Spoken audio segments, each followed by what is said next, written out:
Thank you so much for joining this presentation of our program Playing Together. Just a quick overview of today's agenda.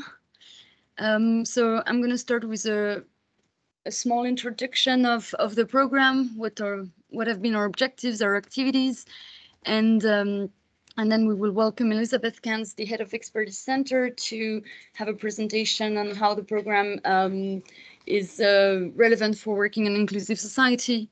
We'll have a short break, and then afterwards we will have a panel presentation by the different parties of the program to introduce the pedagogical tools that have been created throughout the program, and then we'll finish with a Q&A and closing remarks. So to dive in directly into the program, so this is an Erasmus Plus sport program that was funded by the European Commission. It lasted 3 years and a half. We started in January 2019. Initially, we're set to end in June 2021, but we faced some delays because of the COVID-19, so we extended by 1 year, and I'll come back to the impact that COVID had on our activities. The program has really been the work of a consortium that has joined quite a lot of partners. We've been 8 partners throughout 7 countries of intervention in Europe. And the partners came from very different backgrounds. We've had academics with the University College of Leuven-Limburg, UCLL. There were institutions with the European Non-Governmental Sports Organization, ENCSO, based in Sweden, which is really a leading voice of voluntary sport organization in Europe. And that also represents the National Sports Confederation and National Olympic Committees from 33 European countries. Our colleagues from Austria, from the European Paralympic Committee, have also been part of this consortium. They've been monitoring sport activities dedicated to any audience with disability. Another institution that was part of the consortium has been the organizing committee of the Olympic and Paralympic Games of Paris 2024. Obviously working on the heritage and promotion of Olympic and Paralympic values. And finally, we've had operational partners that have been part of this consortium. In Bulgaria, the Bulgarian Sports Development Association, which promotes sports as an educational tool. The Czech Republic National Olympic Committee has also been part of the consortium. They're really engaged with Erasmus Plus programs as well. And then in France, we have been a couple of partners, the Ministry of National Education of France, and particularly the Créteil Academy, who are obviously experts and national education professionals in the Paris area. And finally, Play International, which with the missions in France and Kosovo have also been part of the consortium. So it's been quite a varied group that have been working on this common goal. And in terms of objectives, we've really taken this collective angle to address a challenge, and we turned it into our global objective, which is really to accompany the European societies towards greater inclusion of all persons with disabilities. And that has happened through the promotion of Olympic, Paralympic, and European values in sports game. We've set 3 different specific objectives that have actually translated into 3 progressive phases of the program. The first one has been really to focus on having youth make a change of mindset on disability. And that has happened through the practice of sports activities that we infused with socio-educational elements. So all the partners really capitalized on their complementary expertise to develop pedagogical content that has aimed at changing the way that able-bodied children can look at disability. During a second phase, then we've focused with children that actually have disability so that they would be encouraged, valued, and aware of their potential through the practice of sports activities. We've really used the same process as the first phase in this objective of encouraging these children with disability to feel more legitimate in the practice of sport. And finally, the last phase, which has been a bit of a combination of the first 2 phases, because the idea there has been really to promote cooperation, interaction, friendship between the children with disability and able-bodied children. So we wanted them to have a common sporting experience and interactions to create that cooperation. can see in terms of approach, it's been really cyclic, and it's been common through all the phases, with a first step focusing on research diagnosis to really inform the development of the pedagogical tools that we created in those 3 phases, and to see how we could integrate the Olympic, the Paralympic and European values into those pedagogical tools. Then we've been training different professionals, whether they're trainers, sports educators, and we'll come back to that depending on each phase of the program, so that they would have the skills to then conduct the activities and the games with the children. So that has been the rollout then to the children, deployed in different schools, specialized institutions, clubs, etc. And of course, all of this has been quite widely documented, and we're actually currently capitalizing on all the programs so that we're able to disseminate and communicate on it. So I'm gonna dive right into the first phase. As you can see here, this is something we launched quite early on in the program. We had a launch meeting in Paris, and that helped us co-create the pedagogical all together. We've had this methodology that were then deployed. There's been 6 games that were created, and my colleagues later on will go more in depth into those 6 games. And afterwards, the kits themselves have been deployed in 4 countries, in France, in Kosovo, Czech Republic, and Bulgaria. In total, this phase was able to reach 570 direct beneficiaries. And by direct beneficiary, what I mean is actually sports animators and coaches. In terms of indirect beneficiaries, we've been a bit below what we had aimed to achieve, and that has been partly because of the COVID-19. We're supposed to have deployment of all these sessions throughout the entire program, but obviously that was a bit put on standby for several months of the program in different countries based on the restrictions that were put in place by the institutions and governments. So the kits themselves, they're actually available on Play International's media library in English and in French. I've put the link in the presentation that you will receive after this. We're also aiming to have them released on the different languages as well, on the different partners' websites very soon. In the second phase, so that one was more focused on children with disability. As I mentioned earlier, this was also something that we launched in 2019, and that was co-created throughout 2020. Again, there's been 6 sports games that were developed in that. And the second phase was actually one of the phases that has been most impacted by the COVID-19, because it was ready to be launched in March 2020, which was obviously not a really good timing to have those sports activities in specialized institutions. So initially, we had planned to deploy that in France and in Bulgaria, and unfortunately in France it wasn't feasible. So it was only deployed in Bulgaria, where they've reached 40 beneficiaries, the educators in specialized institutions, and my colleagues from BSD will be able to tell you more about that. And in terms of indirect beneficiaries, so we've reached over 500 children with disabilities through these games. And so finally, the last phase, which we've named All Players, All Friends, to refer to all this cooperation and interaction we were trying to promote through the various sports, have been developed in 2021. We actually launched it quite late in the program, last November. During that phase, we created 5 cooperative games that are really adapted to able-bodied and disabled children. And then it's been deployed this spring in France, in Kosovo, and in Czech Republic. We've reached over 400 teachers through that phase, primary and secondary teachers. And in terms of indirect beneficiaries, it's still currently being deployed by the teachers. So we don't have actual data on that yet, but that's pretty much still an ongoing phase until the very last day of the program, which is at the end of this month. So that's really quickly an overview of the 3 different phases that we have had.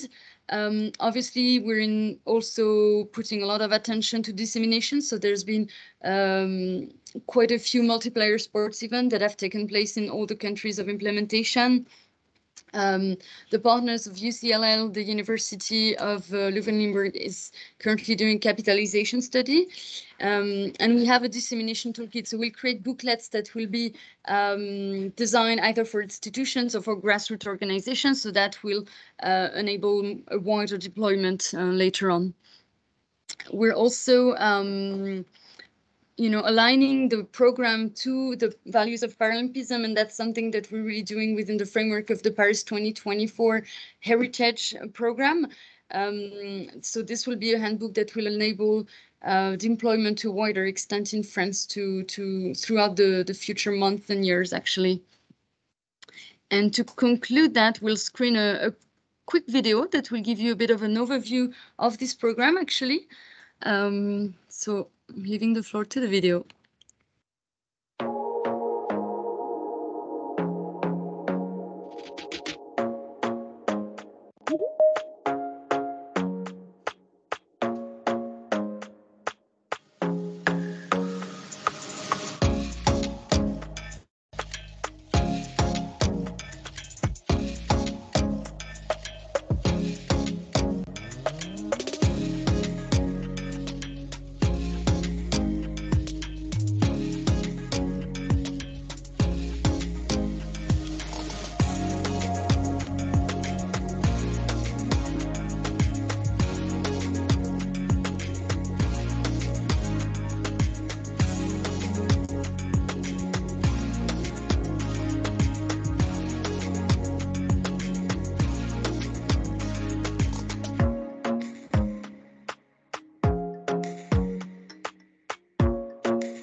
So thanks for allowing me to present this program, and I'm going to hand back the floor to Elisabeth Kans, who will then do a presentation on her side. Elisabeth, I'll let you take on the mic and the presentation. Hi. Good morning, everyone. I will try to share the presentation here.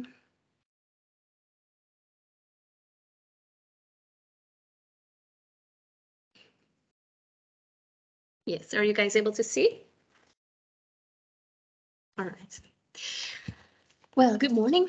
I will have a few words as a recent head of Inclusive Society. Inclusive Society is one of the 8 centers of expertise at UCLL, where the play research is done. So we're doing research on a few topics that I will show you here. We have a few focuses in the research center, which is inclusive education, sport as a lever for inclusion, digital inclusion, interaction and dialogue, discrimination and equality, where for now the play research is part of the focus line sport as a lever for inclusion. What in our research center we think is important is that we want to strive to a super diverse society where everyone can be themselves, whereas where they can grow for a broader social purpose. And we want to strive to a dynamic society where we constantly move, because everyone is constantly changing, and where we have to find a balance to live with each other, with each other's vulnerabilities and the ones of our own.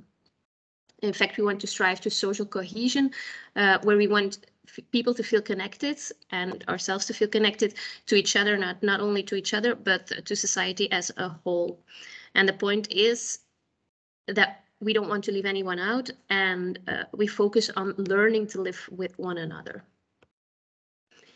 And those things are we're trying to do in the research we do, in the professional development courses we give, and in working at UCLL in our research center. How do we want, or how do we try to manage all those things is by doing participatory and empowering research methodologies, where we work or do a lot of co-creation with vulnerable citizens, schools, organizations, and companies, where we try to listen to their voices or give them a space to talk, and where we try to empower them by, in lots of cases, make them a co-researcher in the investigations, the research we do at UCLL. So I mentioned already, what we do in the research center is not only doing research, we try to have as much external funding as possible to research in depth, or have a few topics that we try to become really expert in. But on the other hand, we have professional development programs with schools, with for example, recreational sport clubs, recreational youth companies. And in that way, we try to enhance the expertise of the work field and the expertise of our researchers. For now, there are 50 people working at Inclusive Society, at our own research center, divided over a few campuses, and in a whole, it's about 20 FTE. We're constantly submitting proposals and trying to receive, as I said, external funding in order to do our research. A quick overview of what the team is in our research center, of what people are the experts, the few people that are leading the focus lines, and where I can rely on as a manager of the Inclusive Society team. We have five for the minute. We're in transition, so we're talking about what focuses should be in the future and who will be leading them. But for now, as I mentioned, we have those focus lines, and they all have an expert on top of them who are leading content-wise, and also supporting junior researchers in order to hand in proposals, for example. Besides that, we have a manager, a project advisor who is looking for us for the right calls, and a financial partner. But of course, most important, the thing where we want to talk about today is the things you did in the project and how they relate to inclusion, how this fits in striving to inclusion in our society, and what is yet done and what we can do in the future. So it would be nice thinking about handing in a new project together in the future. I listed up a few definitions of inclusion, or what inclusion in education could be, where Steenbeck and Steenbeck, I think, is a well-known definition, focuses on the subjective experience. A bit the same for Barton, where he brings up the unfamiliar voices, listening to unfamiliar voices, but he adds the fact that we learn to live with each other, the thing I mentioned earlier.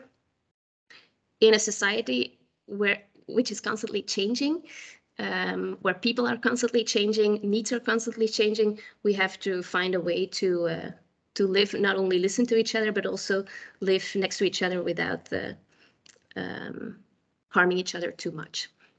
Schulman, on the other hand, he talks about pedagogical content knowledge as a lever for inclusion, which is another view on the situation. He talks about the objectively observations that we can do within teachers instead of the target groups, and where we can try to strengthen teachers in order to strive for inclusion. So the only reason why I wanted to list those definitions is that inclusion is a layered, it is complex process.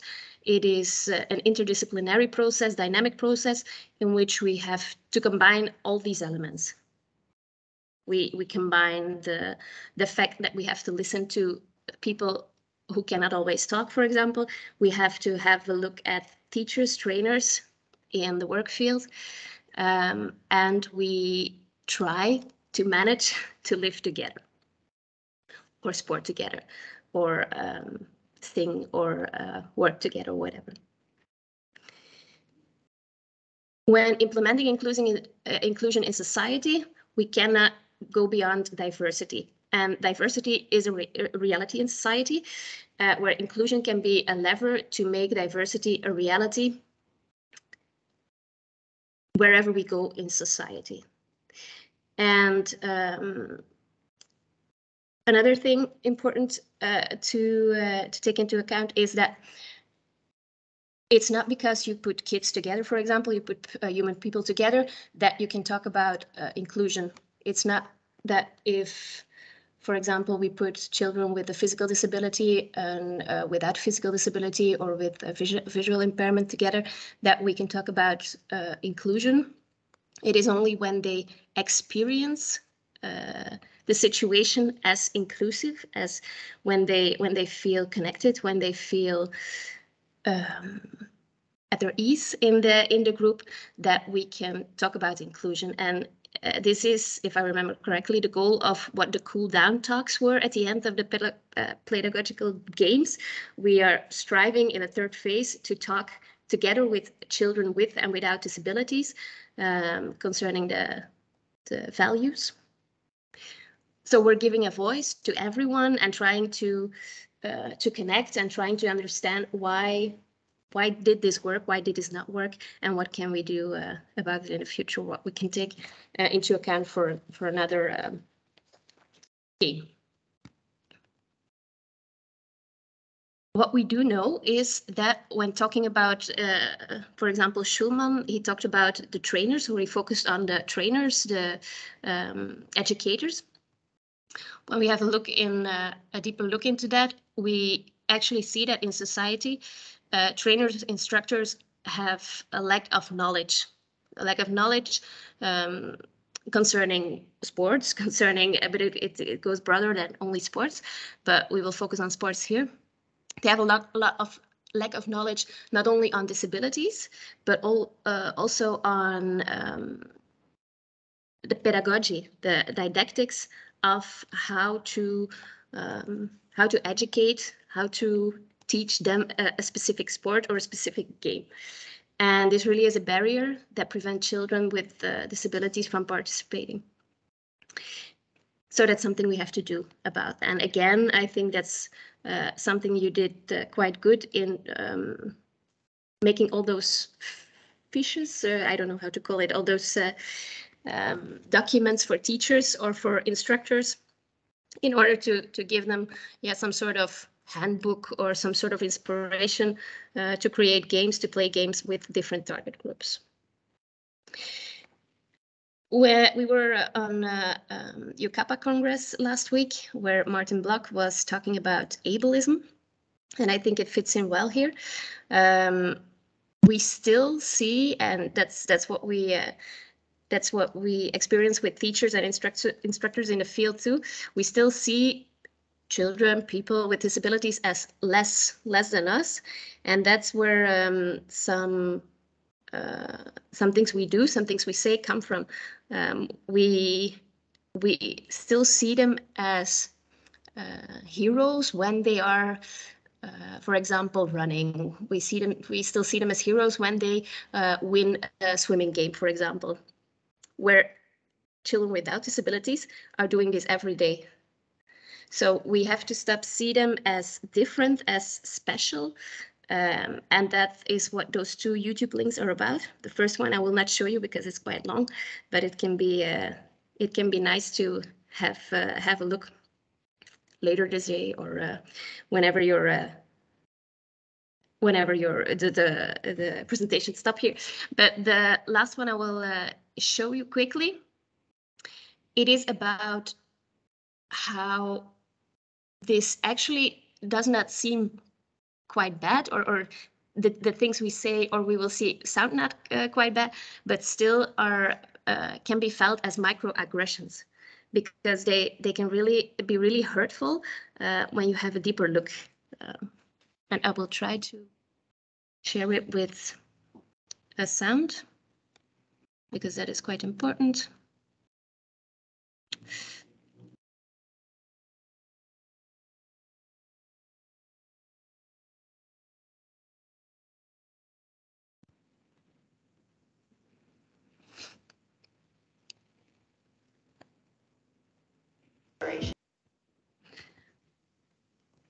Well, this is where ableism comes from, the fact that we have to stop seeing them as like an inspiration or special.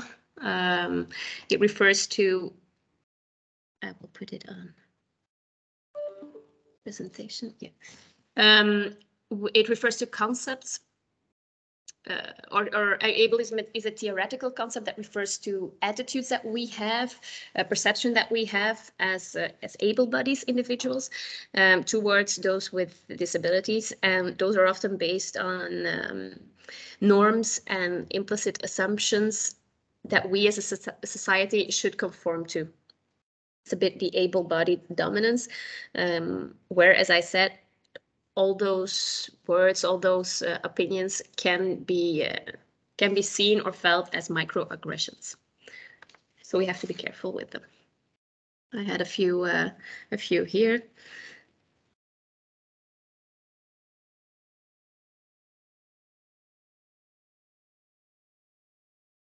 Where again, the fact that someone will swim with one leg or without one leg, where a child is drawing a picture with her mouth, where a kid also in a wheelchair can or is participating to a sport event. It's not that special. It's just different, but actually it's the same as what we are doing. We're also swimming, we're also drawing the pictures, we're also into sports. So let's take that as a starting point. And what is important, or what is a thing that we can do as a teacher, we can focus on equality, equity, participation, and rights of children or people with disabilities, where equality is actually a minimum standard, where we strive to the same access for everyone else. Someone with disability actually wants the same access to a gymnasium as another one. He doesn't want a special gymnasium or a different one, or he just wants the same, not an old one, but just the same gymnasium as we have access to. And then there's a bit of difficulty, because we can try to treat everyone the same, but we are not the same. So that is where equity comes in. We have to treat everyone based on, I will say it like that, based on their own starting point. And a good image to show you that is, for example, this. Treating everyone the same would be giving everyone the same bike, but it doesn't fit for everyone as well as for you. Equity would be treating everyone the same, where we support them to act the same, but giving them a different kind of support, where a child would need a smaller bike, the woman would need a regular bike, the man with the long legs needs also another one, and where someone in a wheelchair can only bike with them if they have an adapted bike, for example. So have a look at the starting point of people and what the support is that they need in order to participate and in order to be treated the same. Participation is another one where it is important, and that's what we strive to do in the Research Center of Inclusive Society, is when we do research that we ask the target group that they are part of the research team, for example, that we do not do anything without asking them. It's nothing about us without us. We need to know what they need, what they think.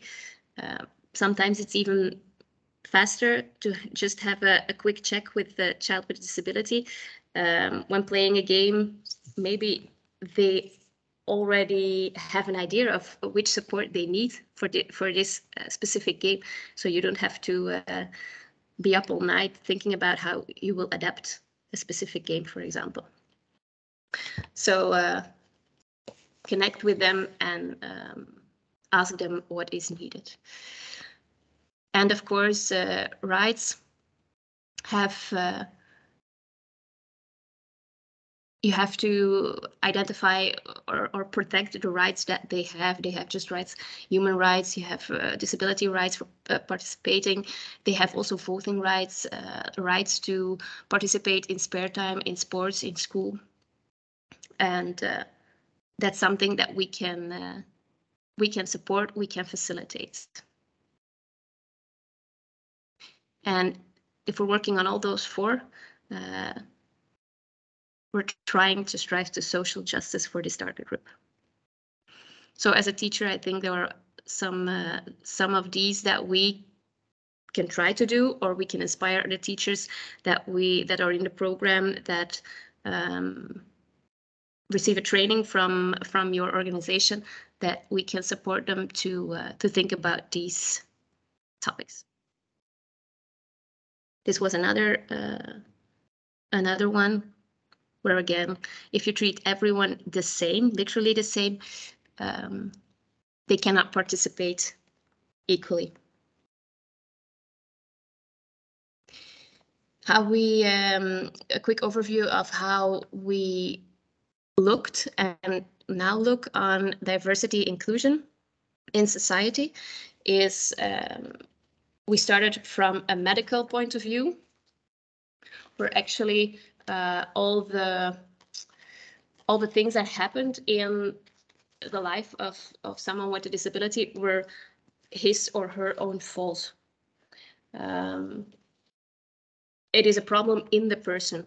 It is directly caused, for example, by a disease, a trauma, or a health condition that is not okay. And it requires a fix. So that was the way we looked at disabilities not even that long ago. We had to fix them in order to let them be part of society, let them be part of a sports training, for example. And that quite changed into a social model, where we are seeing nowadays that actually as a society we can we have something to say, we have something to say and something to do too. So disability nowadays is a construct that is created by us as a society. It's because our sports club, for example, are not accessible, that someone with a wheelchair cannot fit in, cannot participate, cannot enter the gymnasium, for example. So that's why I put the example of let's get a ramp. It's us as a society, you as a teacher trainer, that can fix things in the environment, which makes it possible for the child or people with a disability to join. And those were, for example, the adaptations we made for teachers. The fact that you as a teacher can do things in the pedagogy, or the games that you developed, the fact that environment can be changed, the fact that you can do adaptations to materials. Those are all things that we can do in order to strive for inclusion and to let them participate. Minority group model is another thing that you have to think about, or it's good to think about. It emphasizes the common experience of oppressions alienations and discrimination that individuals with disabilities experience. And this focuses on the group identity rather than an individual identity. It emphasis actually on the elimination of the ableism thing that I talked about earlier, where they try to connect to each other because they experience the same things. They all have difficulties, for example, joining in or trying to access a gymnasium. So they connect in a specific way, which make them a group where they identify themselves as a group. And in fact, to end the presentation, what I thought that was quite interesting is that we try to see diversity as a form of human variation instead of something weird, something where we have to give others the opportunity, because that again is like a microaggression when we think that we have to give someone the opportunity to do things, to sports, to join in. No, it is a together story. We have to do it together with them, and it's just a variation of humankind. Like we have, I don't know if I put the picture here. No, like we have the variation in the neuro variations in our brains. This is the same. We're all humans and we just differ a bit, and this makes it hard to try to fit in a training program together. But still, we have some things to rely on, which makes it possible to do that together. What can be important for trainers is that we stand up for these people, that we be an ally. That'd be better than only standing up for them, that we give them a voice. And again, I think that's what you try to do in the project, giving the opportunity to talk about important Paralympic values, for example, in sport, that make sure that everyone, as much as possible, is participating, not only participating in a game, but also participating in a conversation, where you try to strengthen teachers or trainers or instructors. And yeah, these social changes are the view we have on the target group can be changed through thoughts, words, and actions. And I think that's a good thing. You try to give trainers, instructors, and sport organizations by creating the output that you created in this project. I think I can stop here. I don't know if you have questions for me, or I will stop the presentation.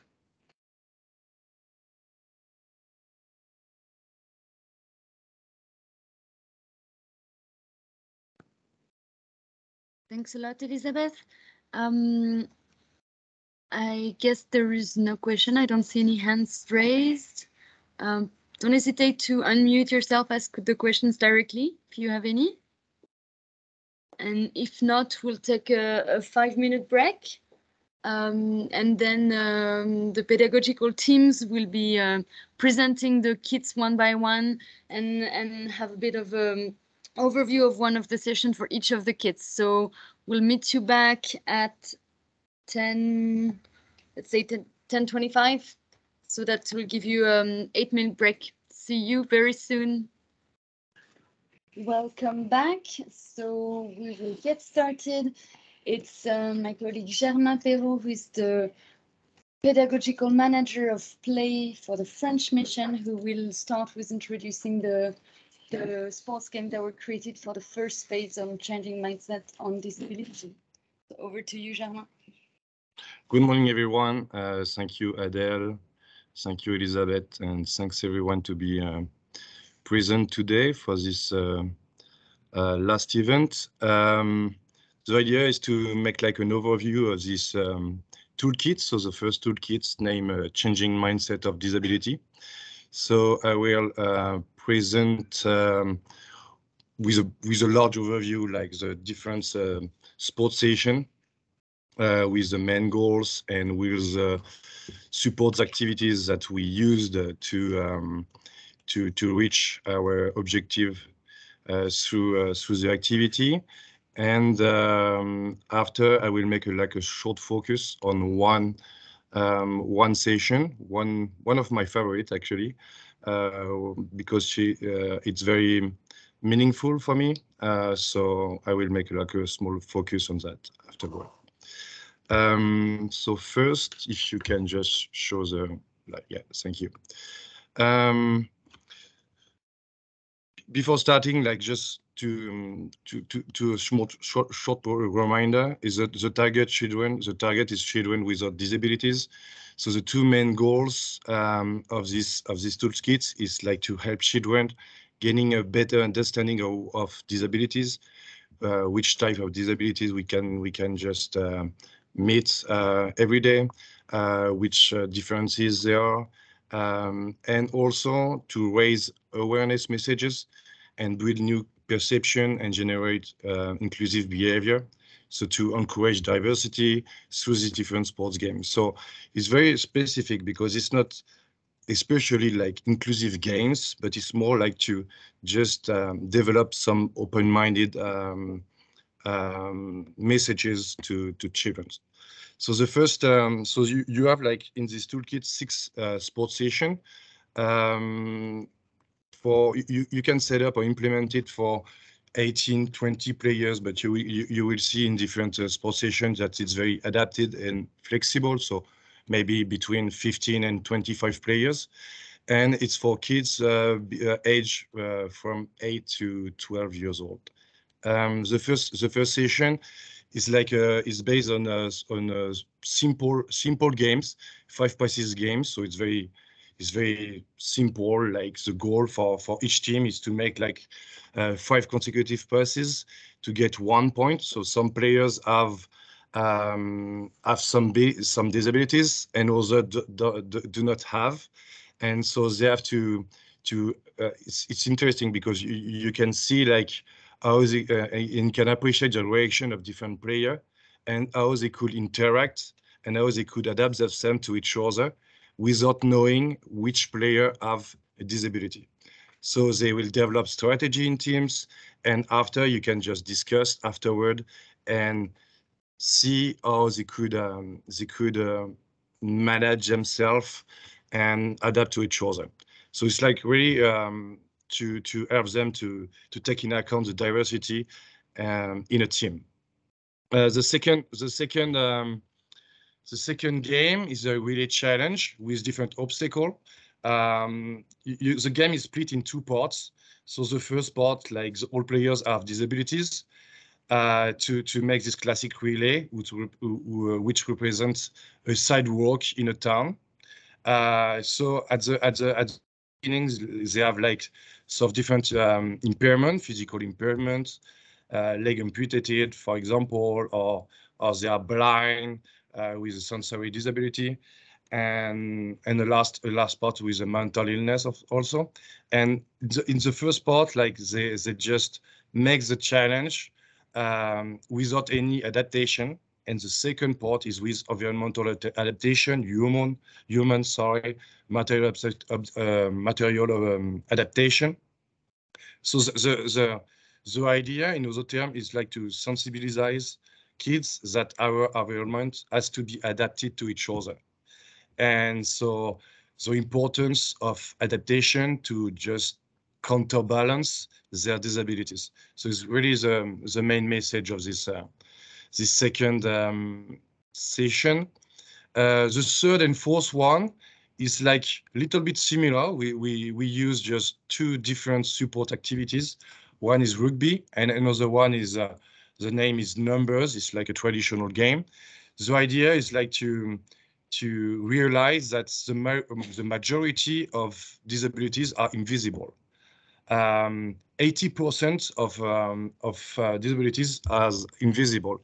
It's a percentage very interesting to take in account, because sometimes we just forget this every day.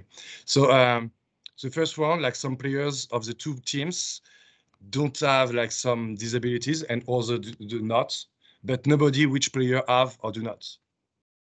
And in the second part, like we distribute again like some cards with some disabilities, but all the players know who have disabilities and who do not. So you can just see how they can develop some strategy and how they could communicate, and you can discuss their reaction and the adaptation between the first phase and second phase. For the fourth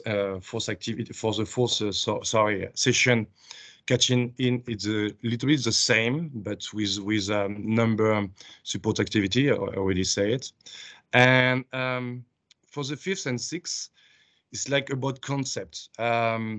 Elizabeth talked a little bit about these different concepts, about exclusion, integration, and inclusion for the welcome to the club. But I will make a small focus on this session afterward.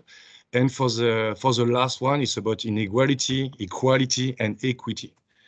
So it's based on a basketball game, different basketball situation with specific rules for some players, and they can get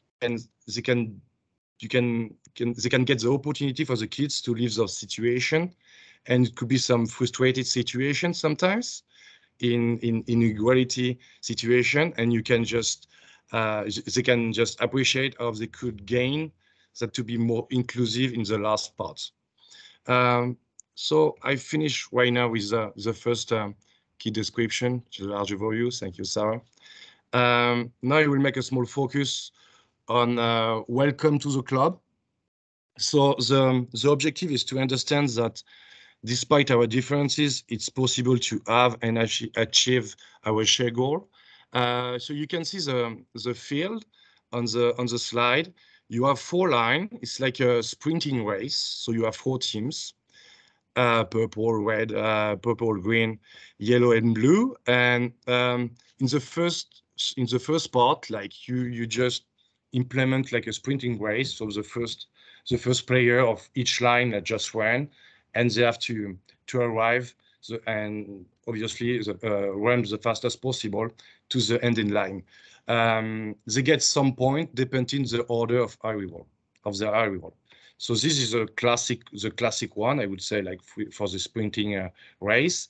And after you will put like a different situation. So to just make a situation of exclusion, you will pick 2 teams of these 4 teams, and you will give them like some impairments. So the 2 teams they will race against each other, and the 2 other teams without impairments, they will race against each other.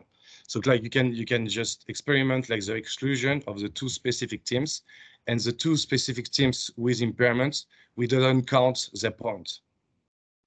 Second round, to show another like concept of integration. So each team has one of its member with an impairment. At the end, the disabled runners race against each other in the last race. So you have the 3 first races, and after the last race is with it's for the members with impairments. And the last part, it's to show the inclusion. So each team has 2 members with impairments, but all the players, all the members were run at the same time. So they have to manage themselves, they have to organize, and they have to just find the best strategy to just achieve the goal. So you can just appreciate the different step of this game, to just discuss afterward what is inclusion, what is integration, and what is exclusion.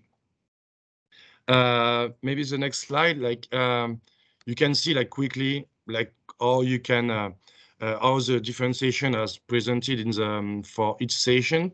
So you have obviously like the organization, the materials needed, the field, and all the different key messages at the end of the session that you have to transmit or discuss with the kids, and also like the discussion. So all the key elements, all the questions that you can just follow during your discussion at the end of the game. And this is, I would say, like the most important part, because like the sports game is like the tool, but the main phase, or the most important phase of the game, is like the discussion, when you can just discuss and just transmit awareness messages. Maybe to finish with the last slide, or just one before. It's a toolkit very flexible and feasible and flexible. I just wanted to make a small say a small word about that. Like for each session, sports session, you have different adaptation, pedagogical adaptation, to simplify or complexify, depending of your group of kids. Maybe you have like some individual task, or we suggest some group tasks, or different task difficulties, depending, sorry, of motor skills required. Depended also of your space available. So you have like different options, and you can just adapt your games to your group of kids. And at the bottom of the of each session, you have some tips, some behavior that you have to look out during the game, who can help you during your discussion to just discuss easily the key messages of each session. Maybe the last one, Sarah. Some feedback about from implementation and from animators and counselors that we trained since 2019. So we trained 255 education professionals in France. We implement this toolkit in 3 different countries, and especially in France, we have like 21 training sessions since the beginning of the project. So it's quite very good results.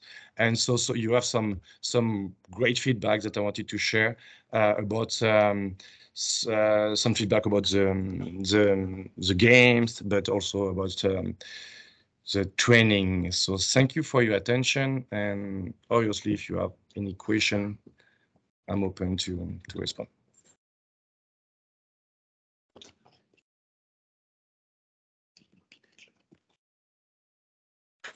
Thank you so much, Germain.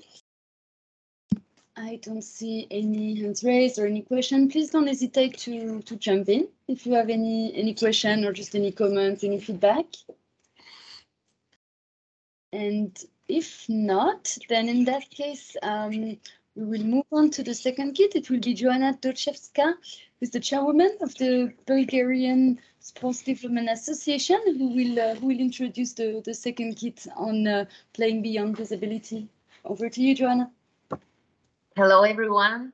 The first question that is quite viral in the last years. Do you see the presentation, first of all?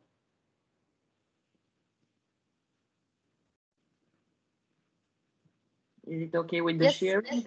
Yes. So hello, everyone. We had the pleasure in the last more than 3 years already, due to the pandemic, to implement the actions in the project that is gathering us here today. And it is part of our overall mission of the organization to empower the usability of sport as tool that is much beyond the sport itself. And as normally in our regular practice, we have found out that the visualization works better. I would like to start with a very short video that we have used during the project to present the activities and to present what we are doing and why.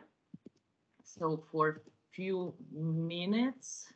Let's see a short video. Is an Erasmus Plus co-fund. Do you have the sound? Do you hear it? Yes, we do.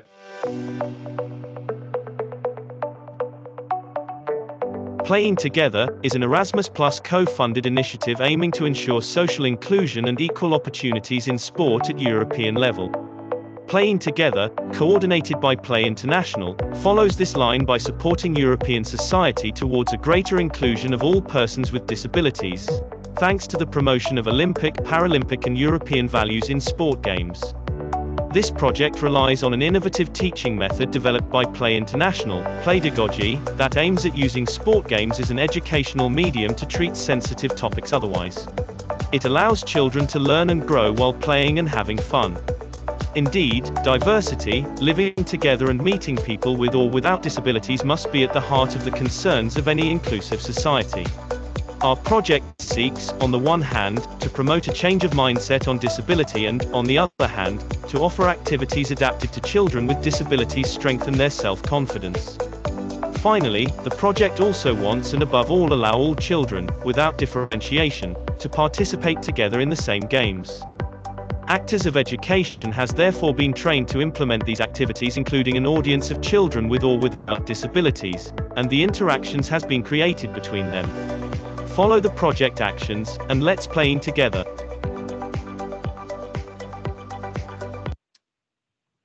The aim Is an Erasmus Plus.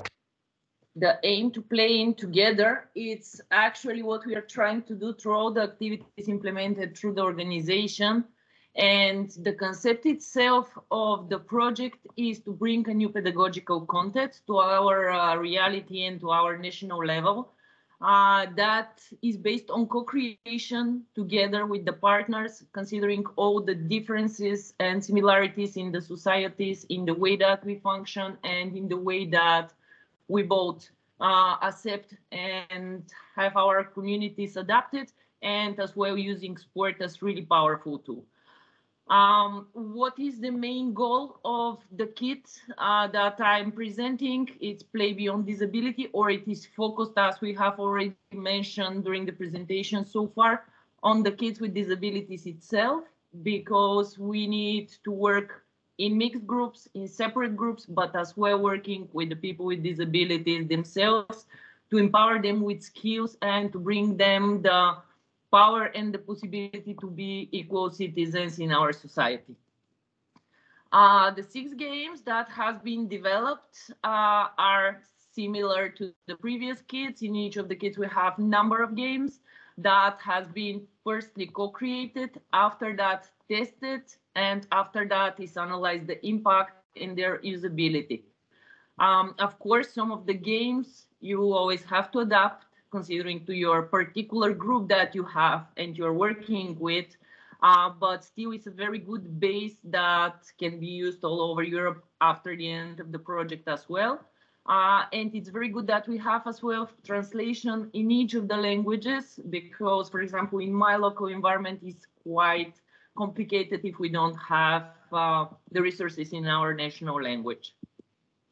The 6 games that this kit ensures are mainly to empower the youngsters with different age groups, with different aims, with different situations that they're experiencing during the sport activity, that are firstly good for their health because they're moving, but second, they're very good for their understanding, learning, and the possibility to develop themselves both as person and hopefully as professionals one day.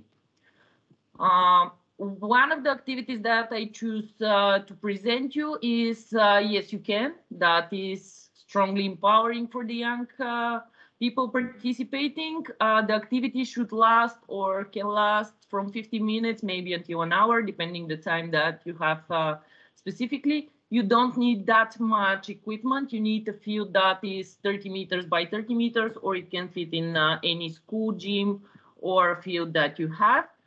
It is planned for 10 to 15 kids from 8 to 12 years old, but you can, of course, adapt it to the group that you have.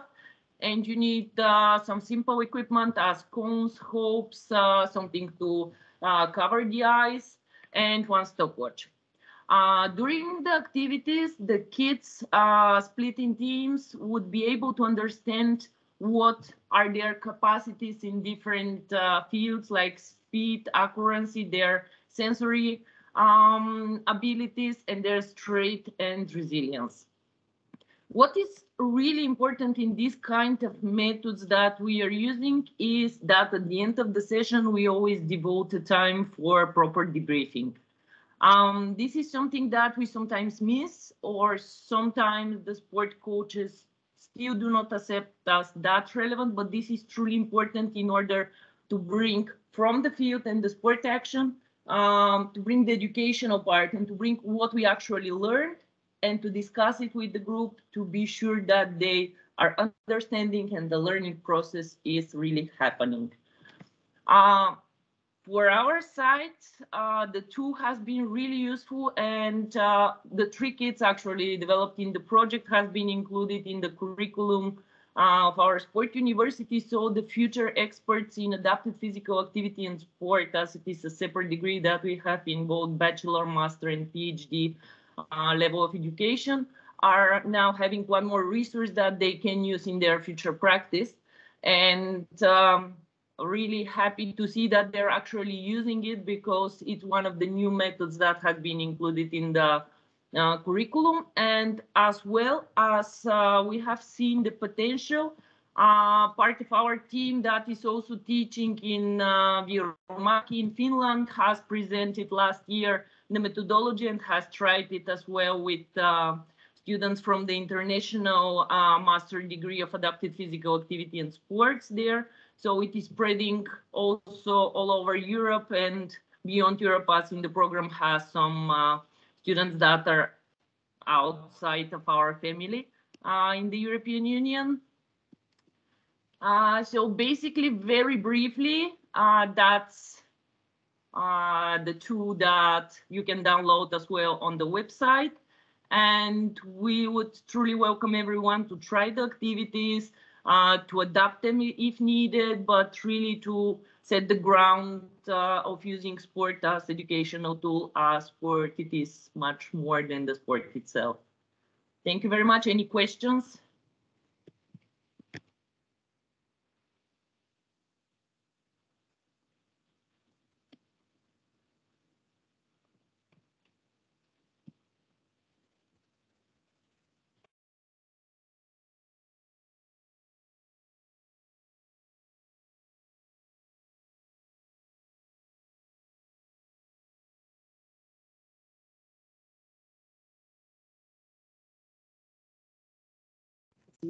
Yes, it's okay. Thanks so much. Thanks so much, Joanna.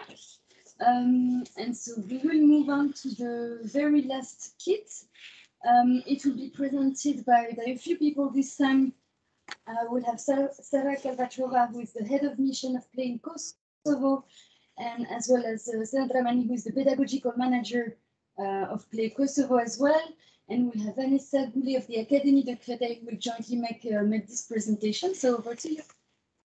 Okay, good morning, everybody. Well, we will present you the last kit of Players of Friends. Slightly, well, different from two others, because here we focus, we work with cooperative and collaborative and collective games, in opposite of Pedagogy that we had in the first kit and the socio-sport games that we had in the second kit. And here we focus on adapted physical activity, and more concretely, we're using the tree model that will be later on presented by Senat. All Players or Friends is actually based not on the pedagogical message to be convened, but rather on the games where children with and without disabilities can play together. And for this one, we used a needs-based approach that is kind of like opposite, for example, to the impairment-based approach. So this approach relies actually on building generic sessions that do not aim to any specific audience or impaired individuals. but are presented with adaptations propositions that address the needs that are needed for the session or the activity. The needs that are addressed, you can see them on the slide. It might be mobility, communication, understanding, processing the information, or passing or holding a ball. This kit is composed of five sessions, five cooperative and collective games, namely Around the Clock, Numbers, Objective 66 Points, The Fellowship of the Treasure, and Make Ability Great Again. So I'll pass the floor to Sanat, who will explain a bit more about the tree model. Okay, thanks a lot, Sarah. Hello, everybody. It's a pleasure to be here, first of all. So as Sarah presented the third kit that we had in the third phase of playing together, I will be briefing you now on the adaptation part of this catalog. So we are focused on tree model, which is a set of adaptations that ensures the inclusiveness of all participants on our activity. Now, tree model itself, it's as an improvement or result of a STEP model that Play International used to use in the past. Now, STEP used to be for space, task, equipment, or people, while in the tree model now, we are focusing on teachers and teaching. Now, how you are delivering the rules to the kids. The second one, it's rules, adaptations regarding them. Then we are focused on equipment that we use, and at last, environment, space in general of the session. As per examples, we prepared two examples for you here. So one of them is rules and regulations of the field. So in case in one game, for example, children were supposed to take the ball and run till the point B. In this case, children can dribble the ball while doing that same run. On the other hand, when it comes to the equipment, for example, we can always adapt the size of the ball or different other materials, as well as different sticks, hula hoops, cones, different size of cones. Now, going to the next slide. I would just invite Vanessa, because this kit was implemented in Kosovo and in France. So I would invite Vanessa to share her experience with the feedback from the teachers that she had the possibility to train. Vanessa, if you are with us. Yes. Hello, everybody. This training was generally not adapted to PE teachers already trained in these kinds of games and already experienced thanks to the work with pupils with special needs from their music classes. They were more interested in content related to the school curriculum. The content was more adapted to primary school teachers. Despite their interest, they had difficulty to attend because they can't leave their class without a teacher during the period of training. They could only be present on Wednesday, but it's a day that many of them spend with their own children. Many teachers also had to cancel their presences because of COVID, the training or examen. Everything having started again in France during the same period. On the other hand, the diversity of public that could participate in the training, be it LUSIS training, pupils with or without special needs or teachers, made the training very enriching for everyone and enabled several discussions which do usually not take place. Some of the games, such as Around the Clock, are quite well now. Otherwise, we adapted for the rule from one session to another after the outcomes of our discussions. Thanks. Okay, thank you, Vanessa. Thanks a lot. So now, as per implementation of third phase. In Kosovo, we were implementing seminars with primary teachers, so the implementation, the feedbacks in general were a bit different. So now we will focus on one session, which is around the clock, as you mentioned it before.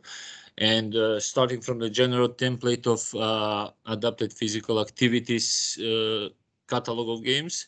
So at the beginning, we have the time of the session, material that we use, how much it will last, with how many kids, in this case, at least 12 or more, and the space, general space that we will use for this field. Let's say for a group of 20 kids, as an example, we will use a field that is 20 meters with 20 meters, one square. Now we have the setting of the field. So we are seeing on the diagram that we have 4 teams that are across to each other, and then we have couple rounds into the session. So I will try to walk you through the game. The round one, it's a elementary game, very easy to understand, and in this case, children that are in every team will pass the ball from the first person in front till the last, for example, above their head or under their legs or on the side left or right to them. As the ball will reach the last person in the team, team 1, that person will do a round of a run around all teams, and then will come as the first person in his team or her team and do the same exercise. All teams are doing the same exercise at the same time, and leader, animator, teacher in this case, is in charge of checking the timing and making sure to record all timings for all different teams. Now here, there is no competition among teams, which team will be faster or not, because here in the round 1, teams are competing against their results. So of course it's the first round and not everybody may understand the rules, but that's why we will have another round where they will try to beat their own record. Now this is round 1 as a starting activity, let's say, and in case we have children with different abilities, let's say, then a set of variables is coming with a trim model, for example, during the preparation. Now, will these adaptations be with the size of the ball, as we said, smaller, software, easier to catch? Are these variables to be done, for example, in the way how they run? Is it holding the ball and doing the run, or dribbling the ball with their hands or with their legs at the same time? Is it every player does every player run alone, or maybe we are creating couples that way? One player is assisting the other player in need.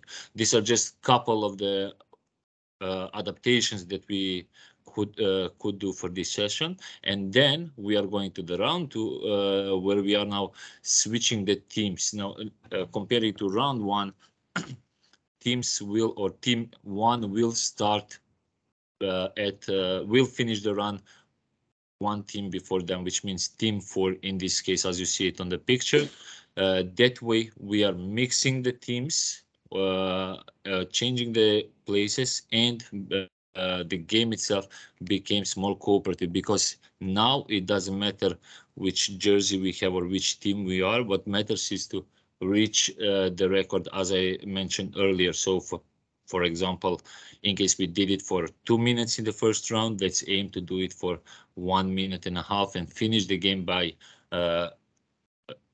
having all the kids winners at the end of the session, let's just say. So this is for around the clock. I don't know if anybody has any question so far. No? Good. Okay, moving to the feedbacks and the implementation in Kosovo, I will focus again with primary teachers. Now, I don't know how much you know about Kosovo, but it's quite a young country and it's still in development and everything. So education system, it's not that amazing, let's say. And therefore, primary teachers or teachers in general don't have a lot of opportunities, first of all, to attend on various trainings. It's always about curriculum or certain subject that they are delivering. Therefore, the primary teachers never had opportunity, first of all, to attend on physical activity capacity building trainings, they just say, or in this case, adapted physical activity training that we delivered for them. Worth mentioning that we reached 106 trained primary teachers in Kosovo, which is a great number for our country. And the general feedback about the implementation of this catalog on the field is that unfortunately teachers didn't have opportunity to attend on this kind of activities, and therefore the physical education class was always left behind as less focused, let's say, in their daily or weekly plannings that they did. So this helped them a lot to understand more and be able to include all children with the different abilities in their classes now, regardless the abilities that kids have. So it's an amazing tool, and through different questionnaires and feedbacks we got from them is that they are very happy to be part of this content of this seminar, and very pleased, which is an amazing feedback, of course. So yeah, I would conclude for Kosovo that we have just had a news that the pedagogical content was also accredited by the Ministry of Education of Kosovo, so it will be added in the official catalog of the ministry and be spread to all the teachers in Kosovo. And I would now give the floor to Vanessa to give us some feedback from France, how the trainings and the implementation went in France. When we conducted this session during the training sessions, the effect was very beneficial with a real integration of the youth pupils, sometimes to the point of not knowing who was a pupil with a disability or a pupil with physical difficulty. We could also see that the atmosphere was more serene and cooperative because of the inclusion of pupils with special needs and the setup of rules allowing every day to play at equal level. Moreover, this game required communication between all players in order to organize themselves in the team and by dividing their roles. The last training session was very impressive because we were in a specialized school. The young had all of motor disability, sometimes very pronounced. The training teachers practiced with them. Everyone had a good time. The young people were physically involved and could play like other children. They were very happy. This moment of collective sharing make everyone grow and make society more inclusive and respectful of everyone's differences. Thank you.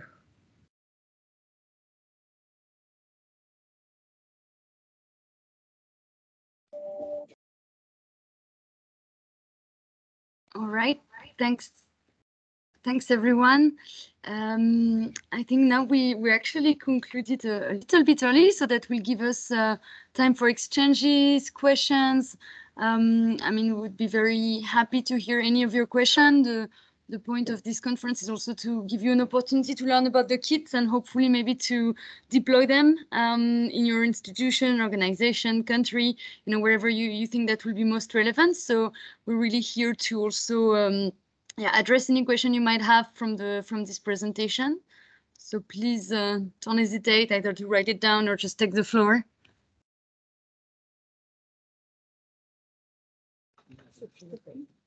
Yes, please, Sophie, go ahead.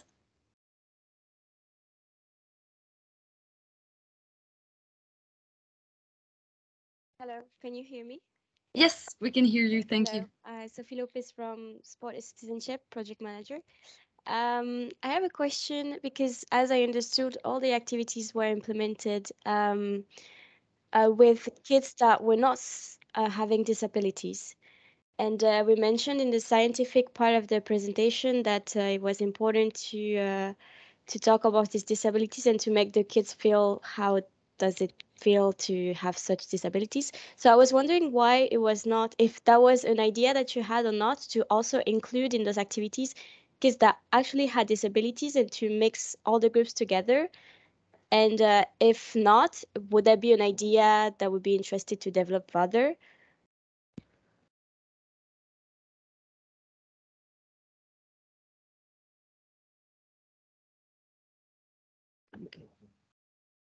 Yeah, hello. I'm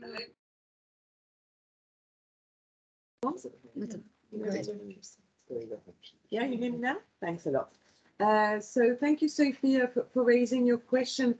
Maybe you missed one information, is that actually the 3 toolkits are different and designed for different group of children. So the first one is really to raise awareness with children who have other capacities and no real specific needs on disability. The second toolkit is designed specifically for children with specific needs, but can also be implemented in a group of children to be able to play together whether or not they have a disability. And the third toolkit is it's really to promote inclusion, so it's really for children to play together, disregarding their personal situation. So well, it was really intended to be able to cover all the children, whatever their capacities.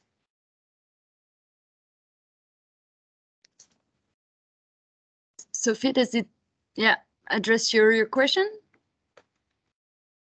Yes, thank you. But then, so you tested the activities on the ground with different groups of children, I guess, then? Okay, thank you for the clarification. Yeah, thank you. That's part of the co-creation process. Actually, the kits, each of the sessions were co-created by all the partners in a very collaborative manner, but then afterwards on the ground they were tested in each country before they were deployed. So then that fed into the design of the kits itself.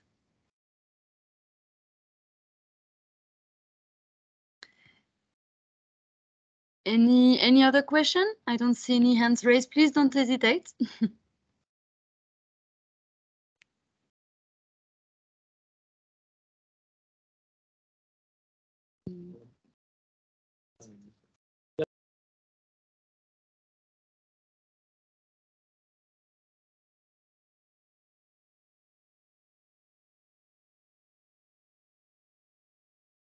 Hello, everyone. I just want to encourage you.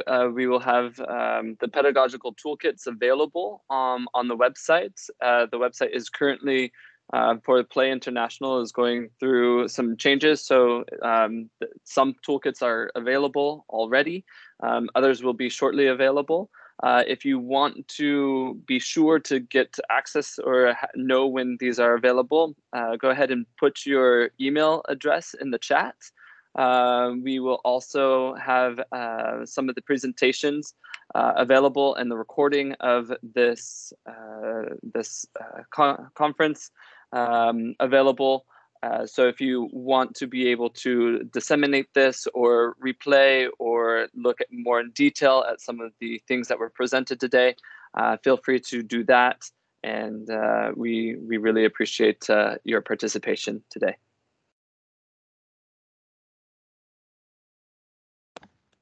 If I may add as well, we will on our side also write down the standard email. So if later on you have any question, you just want to ask the kit in a specific language, if it's not yet available on the website, don't hesitate to write to the email I'm writing right now, which is operation@playinternational.org. So really, we're really there to accompany you in the deployment. So please don't hesitate to reach out as well through that email. So I guess if there's no other question, no other comment from anyone, then thanks everyone. Thanks for everyone who presented, and thanks for all the participants. We're really happy to have introduced the kits, and we hope you'll find them useful and be able to use them as well. Have a great afternoon. Thank you.